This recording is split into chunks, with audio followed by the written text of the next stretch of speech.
What's up internet, here we go again. Kali ini kita akan membahas alur sebuah film yang berjudul Open Your Eyes.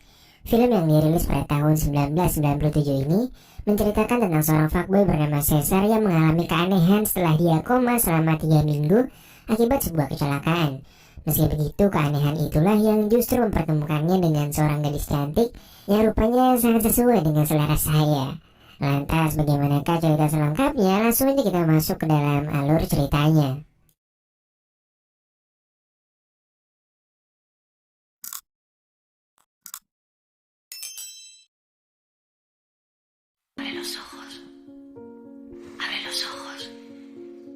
Film dimulai dengan suara gadis yang mengatakan "Abre los ojos" dalam bahasa Spanyol, yang artinya "Open your eyes". Seorang pria muda dan tampan yang bernama Caesar pun terbangun dari tidurnya. Setelah bangun, dia pun bergegas pergi dan mengendarai mobilnya. Dia melihat keanehan di sana. Kota itu benar-benar sepi cuy, nggak kayak biasanya. Kayak orang-orang di sana tuh udah pada pindah kemana gitu. Caesar pun mulai kebingungan. Dan dia akhirnya berkeliaran di sekitar kota dan berharap menemukan seseorang. Meski sudah mencari ke berbagai sisi, namun semuanya terasa sia-sia. Dan kemudian scene kembali bermula dengan suara gadis yang mengatakan "Abre los ojos" secara berulang-ulang. Caesar lantas terbangun dari tidurnya. Tapi kali ini ada seorang gadis yang ada di sebelahnya. Itu adalah mantannya yang bernama Nuria. Lalu Caesar pun kembali mengendarai mobilnya dan kota pun terlihat normal seperti biasanya. Di tengah perjalanan, Caesar bertemu dengan Cleo yang merupakan salah seorang temannya. Dan lalu mereka pun pergi bersama. Mereka berdua rupanya pergi ke tempat olahraga. Dan di sana mereka berolahraga sambil membahas tentang wanita idaman mereka. Setelah itu, scene berpindah dengan Caesar yang sedang berada di dalam sel karena diduga telah melakukan kejahatan dengan kekasihnya sendiri. Dia ditanya oleh Antonio yang merupakan seorang psikiater. Guna memecahkan masalah yang dihadapi Caesar, Antonio pun bertanya kepada Caesar tentang kematian seorang wanita, dan akhirnya Caesar pun bercerita. Dalam ceritanya, Caesar menjelaskan bahwa beberapa waktu yang lalu ia mengadakan sebuah pesta di rumahnya. Cleo yang merupakan sahabatnya membawa seorang temannya yang bernama Sofia. Ketika Caesar sedang menaruh kado di kamarnya, secara tiba-tiba mantannya yaitu Nuria sudah berada di sana. Padahal Caesar saat itu tak mengundangnya. Nuria lantas memberikan sebuah kado kepada Caesar. Dan Nuria menghadiahi Caesar untuk melakukan pusreng dengannya. Akan tetapi di sini Caesar menolak dan segera pergi kembali ke pestanya. Caesar lantas pergi menghampiri Sofia dan mengajaknya berbincang. Karena keadaan yang bising, mereka pun melanjutkan perbincangan di ruang kerja Caesar. Di sini rupanya Caesar baru mengetahui kalau Sofia ternyata merupakan seorang aktris. Namun masih baru-baru gitu cuy, jadi belum terlalu terkenal. Dan tak berselang lama, Cleo pun mendatangi mereka dengan wajah yang lumayan sinis. Sofia pun izin untuk mengambil minuman. Cleo lantas berkata kalau Sofia merupakan calon pacarnya. Dan kenapa si Caesar ini malah dua-duaan gitu sama dia. Caesar pun ngasih tahu kalau mereka cuma ngobrol biasa, nggak lebih dari itu. Cleo akhirnya pun bilang untuk jangan deket-deket sama Sofia, kalau mau persahabatan mereka baik-baik aja. Nah, Cleo yang udah maboy banget nih, akhirnya dia pun balik duluan dan meninggalkan pesta sambil nitip pesan ke Caesar tolong anterin si Sofia balik. Lah gimana sih? Tadi suruh jangan deket-deket, tapi sekarang suruh nganterin. Beberapa saat kemudian Caesar pun sudah berada di rumah Sofia. Dan di dalam rumah Sofia, Caesar melihat foto-foto Sofia yang sangat banyak sekali. Setelah itu Caesar mengatakan bahwa Sofia merupakan seorang wanita yang sangat friendly. Dan tak butuh waktu lama bagi Caesar yang buaya untuk membuat hubungan mereka menjadi semakin akrab. Mereka pun mengobrol, menonton, dan menghabiskan waktu sampai pagi hari. Hingga akhirnya Caesar pun pamit untuk pulang. Begitu sampai di mobilnya, sesaat kemudian Nuria kembali muncul. Dia pun terang-terangan mengajak Caesar untuk berpusreng karena kemarin adalah hari spesialnya Caesar. Caesar yang gak terima dikatain cupu pun akhirnya mengikuti kemauan mantannya itu. Sesaat setelah mereka hampir tiba di rumah Nuria, Nuria dengan sengaja menggeber mobilnya dengan penuh, hingga kecelakaan pun tak bisa dihindarkan. Beberapa saat kemudian Caesar terlihat kembali bertemu dengan Sofia. Dia bermimpi dan menceritakan kepada Sofia bahwa sesaat setelah Caesar keluar dari rumah Sofia, Nuria menghampirinya dan memberikan tumpangan. Namun saat itu terjadi kecelakaan yang menimpa mereka. Caesar pun bilang akibat dari kejadian itu membuat wajahnya hancur. dan ia terpaksa mengenakan topeng untuk membuat orang di sekitarnya menjadi tak terganggu. Dan akhirnya Caesar kembali terbangun dari tidurnya dan melanjutkan ceritanya dengan Antonio. Saat itu ia tersadar setelah koma selama 3 minggu, sementara Nuria meninggal dunia saat kejadian tersebut. Antonio memberi saran agar Caesar membukanya, karena dokter sudah sangat maksimal memperbaiki wajahnya Caesar. Namun Caesar bersikeras menolak untuk dibuka. Ia sangat ingin wajahnya kembali seperti sedia kala. Singkat cerita, Caesar pun meminta sebuah buku dan juga pensil. Dan dengan penuh semangat, Caesar menggambar sebuah sketsa wajah yang tak lain tak bukan adalah Sofia. Suatu hari Caesar mendatangi sebuah klub untuk bertemu dengan sahabatnya yaitu Cleo, yang saat itu memang sedang bersama dengan Sofia. By the way, mereka berdua sebenarnya udah tahu kondisi wajahnya Caesar sehabis dioplas nih. Di sini Cleo pun langsung bertanya, mengapa Caesar menggunakan topeng? Caesar pun menjawab, ini agar wajahnya nggak terkena infeksi aja, dan dokter nyaranin agar menggunakan topeng. Lalu setelahnya Caesar hanya menyendiri sembari meminum teh gelasnya. Dan di sana dia pun melihat kebersamaan Cleo dan juga Sofia yang ditatap dengan penuh rasa cemburu. Beberapa saat kemudian Caesar pergi ke kamar mandi sembari berkaca. Dia pun berandai-andai bahwa wajahnya baik-baik saja. Dia pun akhirnya memberanikan diri untuk menghampiri Sofia yang sedang sendirian. Caesar mencoba mencairkan suasana dengan mengajaknya mengobrol. Namun Caesar malah ngalor ngidul dan membuat Sofia merasa aneh dengan dirinya. Singkat cerita, ketika dalam perjalanan pulang, Caesar terlihat sangat menyesali keadaannya sekarang, dan dia berniat untuk mengakhirinya. Apalagi kecemburuannya kepada Sofia dan Cleo harus ia tutupi demi persahabatannya dengan Cleo. Dia pun akhirnya berlari sekuatnya, hingga dia akhirnya pingsan di pinggir jalan. Ketika paginya, Caesar dibangunkan oleh seorang wanita dengan penampakan Nuria yang membuatnya sangat ketakutan.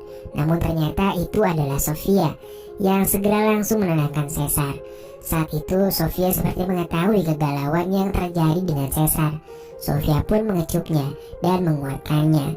Sofia lalu membawanya ke taman. Mereka menghabiskan waktu bersama di sana. Caesar akhirnya mengungkapkan perasaannya kepada Sofia. Begitu pula Sofia yang akhirnya mengatakan cinta kepada Caesar. Kira-kira begitu yang diceritakannya kepada Antonio. Caesar memberikan semua gambarnya kepada Antonio. Antonio lantas bertanya mengenai sebuah nama yang semalam selalu disebut-sebut oleh Caesar. Namanya adalah Eli. Caesar mencoba mengingat nama itu, namun dia mengaku bahwa dia sama sekali tak mengetahui nama Eli, dan bilang mungkin dia sedang mengigau saja. Suatu hari Caesar mengadakan meeting dengan dokter ahli yang akan mengembalikan wajahnya. Dokter menyebutkan bahwa sangat kecil kemungkinan bagi Caesar untuk bisa pulih kembali. Namun dokter tetap mengusahakan yang terbaik bagi pasiennya itu. Caesar pun dibawa ke ruangan yang belum pernah ia lihat sebelumnya. Hingga akhirnya pada suatu hari, Sofia datang menghampiri Caesar dan berkata hari ini adalah penentuan, di mana sekarang ia diperbolehkan untuk membuka penutup di wajahnya. Dengan sangat perlahan, Sofia pun membukanya. Dan ya, wajah Caesar kembali seperti sedia kala. Sofia pun menangis bahagia di saat yang sama. Dan setelahnya, mereka pun akhirnya melakukan push rank untuk pertama kalinya dengan begitu syahdu. Suatu malam, Caesar terbangun dari tidurnya dan langsung pergi ke kamar mandi. Dia lalu kembali ke kamarnya yang ada Sofia tentunya. Dan saat kemudian dia dikagetkan karena ternyata di sebelahnya adalah Nuria dong. Dia berkali-kali memastikan ini mimpi atau nyata nih ya kan. Tapi ternyata itu beneran Nuria. Caesar lalu bertanya, gimana ceritanya Nuria bisa selamat dari kecelakaan itu. Dia pun menjawab kalau dia nggak pernah mengalami kecelakaan bersama dengan Caesar.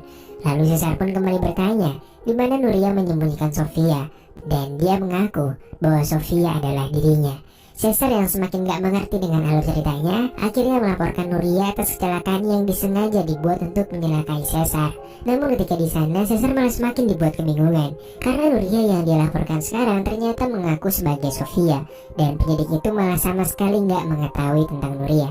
Ditambah berdasarkan identitas yang dia bawa, namanya bukanlah Nuria melainkan Sofia. Penyidik itu pun mengakhiri pembicaraan bahwa Nuria yang dibicarakan Caesar hanyalah imajinasinya semata dan menyarankan Caesar untuk pergi ke psikiater.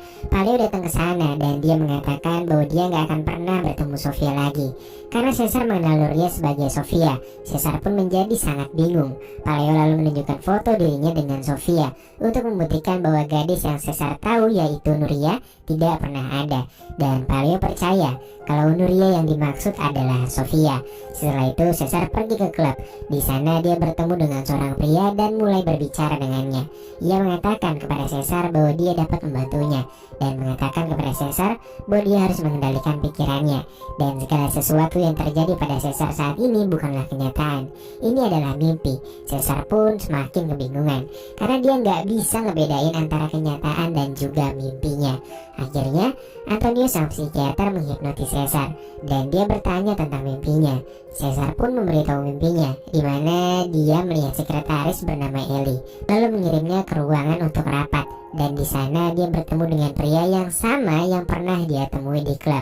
Dan pria itu meyakinkannya untuk menandatangani beberapa dokumen. Setelah itu Antonio mendiagnosisnya. Dia mengatakan bahwa Caesar terpengaruh berbagai jenis obat-obatan yang terlarang, yang menyebabkan gangguan dalam pikirannya dan membuatnya kesulitan untuk membedakan antara kenyataan dan juga mimpi.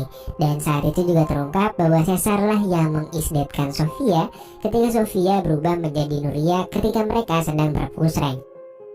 Antonio pun gak habis pikir dengan Caesar yang tega mengisdatkan kekasihnya sendiri.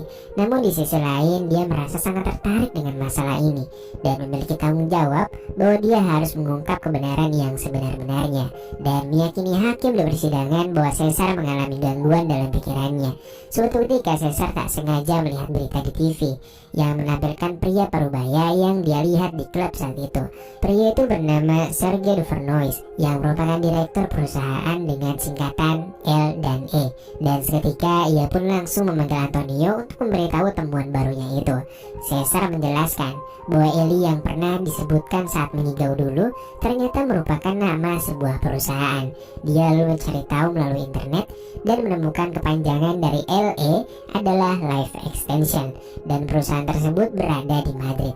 Ia pun merasa bahwa dia pernah membuat suatu perjanjian dengan perusahaan tersebut dan Caesar pun memiliki firasat kalau ia perlu mendatangi Madrid untuk mencari perusahaan itu.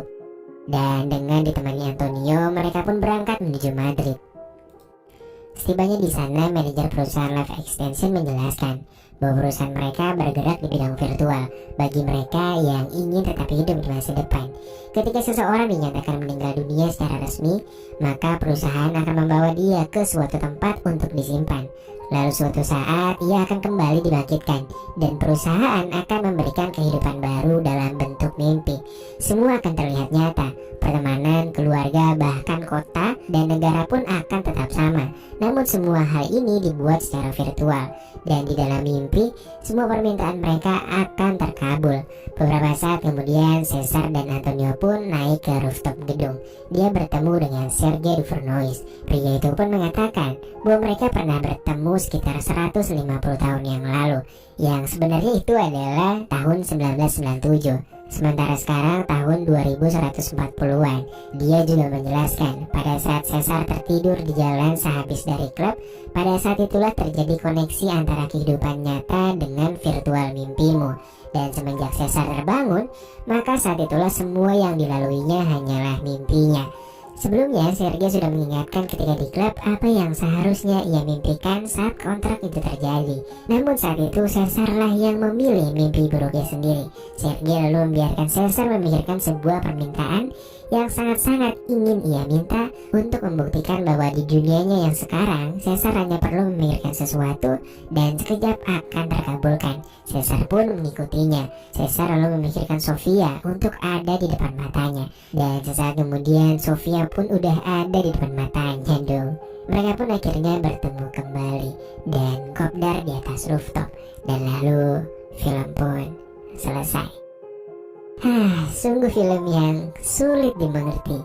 Jujur sih ini film yang paling lama yang pernah gue rangkum karena nontonnya diulang-ulang terus cuy.